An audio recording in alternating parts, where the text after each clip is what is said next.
NDA కూటమి పరిపాలన అనే దాన్ని పక్కన పెట్టేసి వైసీపీకి సంబంధించిన వాళ్ళ వ్యక్తిగత జీవితాల్లోకి ఎవరు ఏం చేస్తున్నారు, ఎవరైనా రాష్ట్రాలు ఇది రోజు ఒక రకంగా బయటికి చేస్తారు కదా. మీకు నచ్చితే మీడియా వారు ఇలా కూడా చెప్తారా? When you have came to the public your every life spots is see the public also always. చూస్తారు మీరు పబ్లిక్ పొలిటికల్ లీడర్, ప్రజల చేత ఎన్నుకోబడ్డాడు. నీకు పర్సనల్ లైఫ్ అనేది ఉండదు, ఫ్యామిలీ లైఫ్ అనేది ఉండదు. ఎంటైర్ నీ ఫ్యామిలీని కూడా నువ్వు తెచ్చుకుంటున్నావు. నా తదంతరం నా అనారోగ్యంగా ఉంది, నా కొడుకు ఇస్తే కొడుకుని గెలిపించారు, భార్యకి ఇస్తే భార్యని గెలిపించారు. ఉంచుకున్న దానికి ఇస్తే గెలిపించడానికి ప్రజలేం పిచ్చివాళ్ళు కాదు. మీరేమన్నారయ్యా నిన్న పవన్ కళ్యాణ్ పర్సనల్ జీవితం 3 పెళ్ళిళ్ళని ఎందుకన్నారు? ఒక ముఖ్యమంత్రి అయ్యుండి నువ్వెందుకు మాట్లాడావు? 4గో పెళ్ళానుగా నిన్ను రమ్మన్నాడు, వెళ్ళావా పోనీ? నువ్వు మాటకు కట్టుబడ్డావా? 4గో పెళ్ళంగా స్వీకరిస్తానన్నాడు గౌరవనీయులైన మా పవన్ కళ్యాణ్ గారు. ఎందుకెళ్ళా? చూడండి ఎన్ని కార్టూన్లు వచ్చినాయో లంగా జాకెట్లేసి. ఇదే జగన్మోహన్ రెడ్డి గారి సిగ్గుండాలయ్యా. 151 మంది నీకు ఎమ్మెల్యేలు, 23-24 మంది ఎంపీలు ఇస్తే ఇదే ప్రజలు, ఈ ప్రజల నుంచి నువ్వు ఎలా చీదరించబడ్డావో చూడు.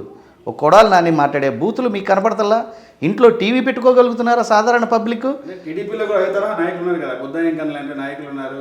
పచ్చిగా ఇదే బుద్ధా వెంకన్న, ఇదే బోండా ఉమాలని, ఇదే వేరే వాళ్ళని, అదే గురజాలు వెళ్తే, అదే మాచర్లు వెళ్తే ఎలాంటి కత్తులు, ఎలాంటి కొడవలతో నరకటాకు వచ్చారు, బండలతో పొడిశారు, కార్లు పగలగొట్టారు, ఎన్ని హత్య రాజకీయాలు చేశారు. ఇవన్నీ ప్రజలు కోరుకునేది ఇది కాదండి.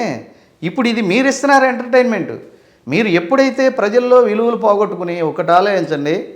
కెమెరామన్ గంగతో రాంబాబు సినిమాలో నేను వెళుతున్నా, మీరు వస్తున్నారా రావట్లేదా అని పవన్ కళ్యాణ్ ఇచ్చిన పిలుపుకి పవన్ కళ్యాణ్ గల సీనియర్ అడ్మినిస్ట్రేటర్ ఆ పక్కన హైదరాబాద్ని హైటెక్ సిటీని డెవలప్ చేసి ఔటర్ రింగులు కానించి ఇవాళ గజం లక్షల్లోకి వెళ్ళటానికి కారకుడైనటువంటి చంద్రబాబు ఉన్నాడు. పవన్ కళ్యాణ్ నిజాయితీ ఉంది, మనకు మేలు జరుగుద్ది అక్క, మనకు మేలు జరుగుద్ది పోయినా మహిళల కానించి జెంట్స్ కానించి మనకు ఉద్యోగాలు వస్తాయండి. ఫర్ ఎగ్జాంపుల్ ఇప్పుడు నా పిల్లలే ఉన్నారు, ఇంజనీర్లు అయ్యారు, నాకు అందుబాటులో లేరు. నా పిల్లలు ఇక్కడ వెళ్ళి పూనాలోనూ హైదరాబాదులో బతుకుతున్నారు. మాకు ఏదైనా అయితే హాస్పిటల్కి తీసుకెళ్లే దిక్కు లేదు. అన్ని వనరులు ఉన్న ఈ ఆంధ్రప్రదేశ్లో ఎందుకు డెవలప్ అవ్వదండి? 1150 కిలోమీటర్ల కోస్టల్ కారిడార్ ఉంది, అనేకమైన సదుపాయాలు ఉన్నాయి. ఇక్కడోళ్ళు వెళ్ళి అమెరికా, మరి న్యూజెర్సీ, మరి లండన్ గిన్నను ప్రతి దేశంలో కూడా ఇంజనీర్లు సింగపూర్ కానించి మనోళ్లే, ఇంజనీర్లు మనోళ్లే, శాస్త్రవేత్తలు మనోళ్లే, అకౌంట్స్ రాసేది ప్రతి ఒక్కటి కూడా.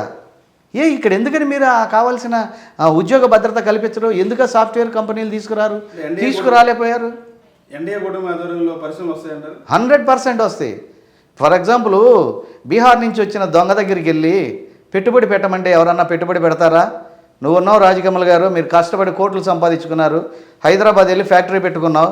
నువ్వు వచ్చి ఆంధ్రాలో పెట్టమంటే పెట్టినటువంటి అమరాన్ ఫ్యాక్టరీ ఏ విధంగా వెళ్ళిపోయింది? కియా ఫ్యాక్టరీలో ఈడెళ్ళి బట్టలోడ తీసి చూపించిన ఇందుపూర్ ఎంపీ ఏమడిగాడు చెప్పండి, మీరు చెప్పండి. ఆధారాలు దొరకలేదా? దొరకందనే ఇంత పాపులారిటీ అయిపోద్దా? మరి ఎందుకని you have not filed the case on the public which the person has telling this type of case? ఈ వర్డ్స్ అన్నోండి నువ్వు ఎందుకని అరెస్ట్ చేయాల్సలా? ఒక ఎంపీవు కదా, ఎట్లా అరెస్ట్ చేస్తావు? అరే ఇదే చేపడతారా? ఖాళీ బొచ్చులు ఇచ్చేలేడు జగన్మోహన్ రెడ్డి 13 లక్షల కోట్లు అప్పిచ్చి. ఆ ఖాళీ బొచ్చులతో ఇంట్లోకి వచ్చాడు, ఎక్కడెక్కడ పడి ఉన్నాయి. ఇప్పుడు మనం ఎలా సర్దుకున్నామో అలా సర్దుకుంటున్నారు. ఇవాళ పవన్ కళ్యాణ్ గారు, చంద్రబాబు గారు కావలసిన నిధులు కూడా తీసుకొచ్చారు. అదే సృష్టించబట్టే 3 నెలలు. Correct, very good question. సంపద సృష్టించగలడు కాబట్టే పవన్ కళ్యాణ్ నిజాయితీ, ఆయన అడ్మినిస్ట్రేషన్తో నిన్న 15,000 కోట్లు, ఇంకోటి 3,600 కోట్లు గ్రామీణ రోడ్ల కోసం తీసుకురావటం కానీ, 6,000 కోట్లు ఇంకోటి కానీ, పోలవరానికి మళ్ళీ రీట్రెండింగ్ కాకుండా, రీట్రెండింగ్ అనేది గతంలో చంద్రబాబు ట్రెండింగ్ ఇచ్చేసాడు, అయిపోయింది, నాకేం రాదు. రీట్రెండింగ్ అన్నాను అనుకో, ఆ కాంట్రాక్టులు వచ్చి ఎంతో కొంత సంభావన నాకు ఇస్తారని అది పెడతాం తప్పనిసి రాష్ట్ర ప్రజలకు మేలు జరిగిందనేది ఈ ఇరిగేషన్లో లేదు. గత 3.5 ఏళ్ళుగా వైఎస్ఆర్సీపీ పార్టీ తరఫున స్పోక్స్ పర్సన్ ఉన్నటువంటి ముళ్ళపూడి నాగేశ్వరరావు ఎందుకు యూటర్న్ తీసుకున్నారు? ఎన్నికలకు సంవత్సరాలు ఉందనగా అంత బలంగా వాయిస్ వినిపించినటువంటి ముళ్ళపూడి నాగేశ్వరరావు ఎందుకు ఒక హఠాత్తుగా పార్టీ మారాల్సి వచ్చింది? మీరు భలే క్వశ్చన్ గుర్తింపు నాది.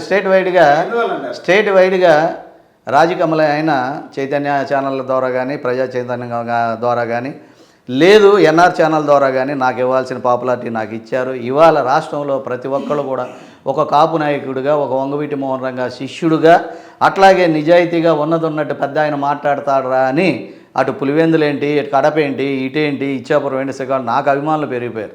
నేను వీడియో అంటూ పెడితే లక్షల్లో వ్యూస్, వేలల్లో వందల్లో కామెంట్లు. ఇంతకన్నా నాకేం కావాలండి? అంటే పార్టీ నుంచి ఎందుకు మారాల్సి వచ్చింది? పార్టీ నుంచి మారవలసిన అవసరం ఏంటంటే, గుర్తింపు లేదన్నా, పదవులు రాలేదన్నా? మీకు అనేక పర్యాయాలు చెప్పా, గౌరవనీయులైన వంగవీటి మోహన్ రంగా గారు ఈ ఏరియాలో మోనార్క్. ఇరాక్లో సద్దాం హుస్సేన్ మోనార్క్ మరణించినప్పటికీ కూడా ఇరాక్లో సకలేశ్పుర, సత్యమంగళం, మైసూరు, వీరప్పన్ మోనార్క్, అక్కడ వీరప్పన్ మోనార్క్ అడవుల్లో. అట్లాగే ఏది గంధపు చెక్కల వీరప్పన్, అట్లాగే ఇక్కడ మా వంగవీటి మోహన్ రంగా గారు. అట్లాగే మా నాయకుడు పోయిన తర్వాత మేము అందరం కూడా వైఎస్ రాజశేఖర రెడ్డి గారితో ఉన్నాం. అలాంటి పరిపాలన వస్తుందని చెప్పి జగన్మోహన్ రెడ్డి గారిని గౌరవించాం. రంగా గారి అభిమానులుగా మేము చంద్రబాబు గారిని ద్వేషించాం. అనేక మీడియాలు మీ ద్వారా మేము ఇవ్వటం కూడా జరిగింది. ఇవాళ ఇవన్నీ కాదు కావాల్సింది, పిల్లల భవిష్యత్తు కావాలి. చంద్రబాబు గారు తెచ్చిన ఐటీలో ఇవాళ నా పిల్లలిద్దరు ఇంజనీర్లు అయ్యారు. 1,50,000, 1,50,000, 2 లక్షలు సంపాదించుకుంటున్నారంటే because of Chandrababu. He has put the IT companies also, that's why you have supported too. అది కాకోకుండా బలమైన కారణం ఏంటంటే 26% ఉన్నటువంటి మా కాపు జాతిని ఒక వెల్లంపల్లి గాడు, ఒక జోగి రమేష్ గాడు, ఒక కొడాలి నాని గాడు, ఇట్లా చెప్పుకుంటూ పోతే ఒక గుడివాడ అమర్నాథ్ గాడు, మా ఆంబోతు అంబటి రాంబాబు గాడు, సేమ్ క్యాస్ట్ అనేది కూడా చూడకోకుండా వీళ్ళు మాట్లాడిన మాటలకి ప్రతి ఒక్క కాపులో, మహిళల్లో కూడా ముఖ్యంగా మార్పు అనేది వచ్చింది. ఈ మార్పు ఫలితమే వద్దు అనుకున్న చంద్రబాబుని మళ్ళీ ఆయనే బెస్ట్ అని చెప్పి తీసుకొచ్చుకుని పెట్టుకుంటాం. వెయిట్ చేద్దాం, ఆయనతోనే చేయించుకుందాం, ఆయనతోనే అభివృద్ధి సాధిద్దాం. ఆయన వస్తే మళ్ళీ ఒక బిల్ గ్రేట్స్, బిల్ క్లింటన్, లేదంటే ఇదే సింగపూర్లో ఉన్నటువంటి సీఎంలో, ప్రధానిలో అందరూ వస్తారు. పారిశ్రామికవేత్తలు ఎక్కువ కమ్మవారు ఉన్నారు, విదేశాల్లో వెళ్ళి స్థిరపడ్డోళ్ళు ఉన్నారు, ఇతర కంట్రీస్లో ఉన్న ఇతర స్టేట్లలో ఉన్నవాళ్ళు ఉన్నారు. వీళ్ళందరూ కూడా ఒక్కోళ్ళు మూవ్ అయి వస్తారు. ఈడు వద్దు, ఈడి ముఖం చూస్తే వీడు దొంగ, వీడే దోపిదిద్దాడు, ఈడి ముఖం చూస్తే ఎవరో ఒకళ్ళు పెట్టుబడి పెట్టలా, ఉన్న ఫ్యాక్టరీలు కూడా వెళ్ళిపోయినాయి. అదే చూడండి, ఐటీ మినిస్టర్ అమర్నాథ్ ఏం చెప్పాడు? చపాతీలు పెడదామా, పకోడీలు పెడదామా, లేదు ఇంకేమన్నా పాప్కార్న్ పెడదామా? ఏంటండి ఇదే? ఎక్కడొచ్చినాయి? మీరు చెప్పండి, 4-5 మచ్చుకి.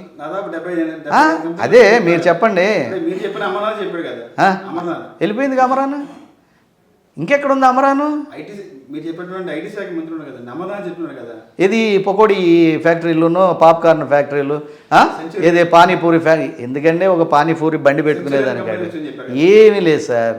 ఇవన్నీ కూడా ఇప్పుడు these are all political brothels sir, male brothels. వీళ్ళందరూ కూడా మెయిల్ పార్టిస్ట్యూట్స్.